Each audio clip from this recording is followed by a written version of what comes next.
NBA free agency is right around the corner, so it's time to give my final breakdown, final preview for free agency and talk about all of the top targets for the Chicago Bulls going into free agency here, people. This is the place to be. I will have all the updates for you guys with free agency, especially pertaining to the Chicago Bulls. So make sure you are locked into the channel. Subscribe. Make sure you go ahead, have the notifications on, people. It is about to get real interesting. So with that being said, you see the whiteboard behind me. We're doing another whiteboard session. Hopefully you guys enjoy this one like you do the other ones. Let's get started. All right, people, so here we go. Got the whiteboard behind me, and yes, there is a lot here to digest. So just sit back, relax. I'm breaking it all down here. Welcome to the masterclass here for free agency for the Chicago Bulls. All right, so here we go. Let's start with the left-hand side here. I've listed out the Bulls roster, and I want to just cover all of the roster spots that we know are going to be taken up so that we can decide, okay, how many roster spots do we have left going into free agency? All right, so taking a look at our starting lineup, we know that Zach Levine is a free agent. I indicated that right there with the free agency sign, and the rest of the lineup is under contract. Now, Zach is expected to be back with the Bulls on a max deal. That is why I included him here. Obviously, anything could happen, but the full expectation is Zach Levine is back with Chicago this free agency. So there you go, Lonzo Ball, Zach Levine, DeMar DeRozan, Patrick Williams, Nikola Vucevic. That's your five, unless, of course, we see a big-time trade like a Rudy Gobert or something like that. But I'm not expecting that. More importantly, let's talk about the bench here, because now we're talking about where's the flexibility coming in. Alex Carusoe under contract. He's going to be a big part of this team next year. Ayo Dosunmu, same thing. Dalen Terry, same thing. Well, I don't know if he's going to be a big part in terms of minutes, but we did draft him with the 18th overall pick, and the expectation is obviously being a first-round pick, he will make the roster and have a roster spot. Then you got Javonte Green here. Again, I'm not saying he's a lock, but he did bring a lot of good energy and defense to this team, and we need more of that, so I think Javonte is going to be on the roster. Kobe White, I fully expect him to be traded. Now, I put him here on the roster because he's not going to be cut or anything like that. We're going to trade him if we do decide to move him, so you got to put him here for the time being. Justin Lewis, undrafted free agent that we signed. I'm not saying he's guaranteed a roster spot, so he's on the fence, but I just put him here. Tony Bradley is guaranteed a roster spot in the sense that he did exercise his player option for $2 million. Now, we could certainly waive him, but as of right now, he is on the roster. So I would tell you that these two are kind of on the fence here, and then Kobe White as well, trading him could potentially create another roster spot. But if we are assuming all three are going to be on the roster, you're allowed to have 15 players. The Bulls only have 2 spots left, the 14th and the 15th spot. So you only got 2 roster spots going into free agency potentially. All right, so what are our needs in free agency? Interior defense, rim protection. We need that as our number one need going into free agency. We got to bolster our physicality. We're not a physical team. We need that come playoff time. And also we need some outside shooting. So I'd rank it in this order. Rim protection, then physicality, then outside shooting. All right, so those are our needs going to free agency. Who are our targets? Well, I got 2 columns here for you guys. I got the bigs, and I got some shooting guards as well.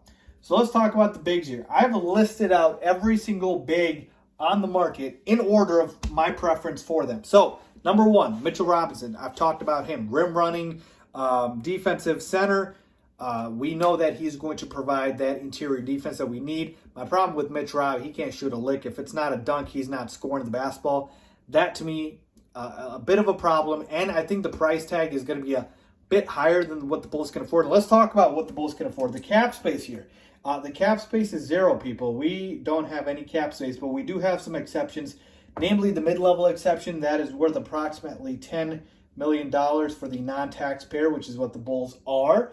Now, the Bulls had a biannual exception as well, but they used part of that on Tristan Thompson last year. Boy, was that a bad decision. And so I don't think they have the biannual exception. If they do, they don't have the full thing. So mainly it's the mid-level exception. So going back here to my free agency target, we got Mitchell Robinson. I think he's going to command a little bit more than $10 million a year. I'm not comfortable paying that much for him, but maybe another team is. But I do love Mitch Rob, and he would be a great backup center for us. And maybe even we could start him and move Vooch to the 4. Chris Boucher, another guy from the Raptors I talked about. He'd be a perfect fit. He can actually shoot, unlike Mitchell Robinson, but he is undersized. He's 6'9", but he's got the upside, age, and potential. Well, actually, not as much. You'd think he's 29. The guy that I have next on the list, he definitely does have the age and potential. That's Mo Bamba. He's only 24 years old, and he is a guy who can provide that rim protection, average 1.7 blocks a game. Gave the Magic 10.8 rebounds a game last year. Now, the problem with Mo Bamba is he might add that interior defense, but he is not physical like a Mitchell Robinson is. So that's why I kind of put him lower. But he can shoot. He can shoot, folks. 38% from 3 last year. That's very impressive for a big guy like him who's a 7-footer. Then the next guy, he's a fan favorite, Isaiah Hartenstein from the Clippers. A lot of people love him. The analytics guys love him, man. He's just constant energy off the bench. And, yeah, he just does all the little things. I like Isaiah Hartenstein as well. And then a couple of guys here that I just want to put, if we miss out on all our top 4 options. Jalen Smith, a guy on the Pacers. A lot of fans might not know about him, but he's a young guy with potential. Phoenix had him. They traded him, and they probably wish they kept him because they're not going to sign DeAndre Ayton. So there's that. Kevon Looney, talk about experience big, won a chip again with the Warriors. I think he'd be a great backup big for us. And then finally, Thomas Bryant, a bit of an injury-prone center, but he's got talent for days if he can stay healthy. All right, shooting guard, because we do need some shooting. And I should say shooting guard. The shooting that we're going to target for agency, I want to target it at the wing level because we've got a ton of guards on this roster. Let's counter them up, folks. Lonzo Ball's a guard, right? Alex Caruso's a guard. DeRozan can play guard. Ayo can play guard. Terry can play guard. Kobe White's a guard. Javonte Green can. But, like, we've got a lot of guards on this roster. Let's go ahead and get some forwards here. That's why I like Donte DiVincenzo. He can play the 2, but he can also play the 3. The Kings continue to be the Kings. They basically traded for him last year, and now they didn't even extend the qualifying offer for him. So DiVincenzo is an unrestricted free agent. It just boggles my mind how bad these franchises are run, folks. So Donte DiVincenzo, fantastic option off the bench, a guy who can come in, hit the 3 ball, play a little defense, exactly what you need. I'd love Donte on this Bulls team off the bench. All right, and then we got Gary Harris, the epitome of a 3-and-D guy. Would love him as well. And then Joe Ingles, he was hurt last year.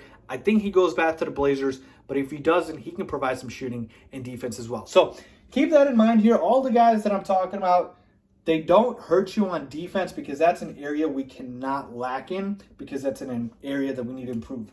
So I've listed out the needs. I've listed out the targets in free agency. There's also the trade route. You can trade for a guy like a Miles Turner. Maybe we ship out Kobe White for him, right? Jermichael Green, a lesser guy that's maybe available for trade out there as well. He's a big who can also do a little bit of shooting and defense. So overall, got $10 million to play with here. I got erased. Let me pull that back in. Got $10 million to play with here. And you got a trade chip and Kobe White to play with here. Ideal situation for the Chicago Bulls.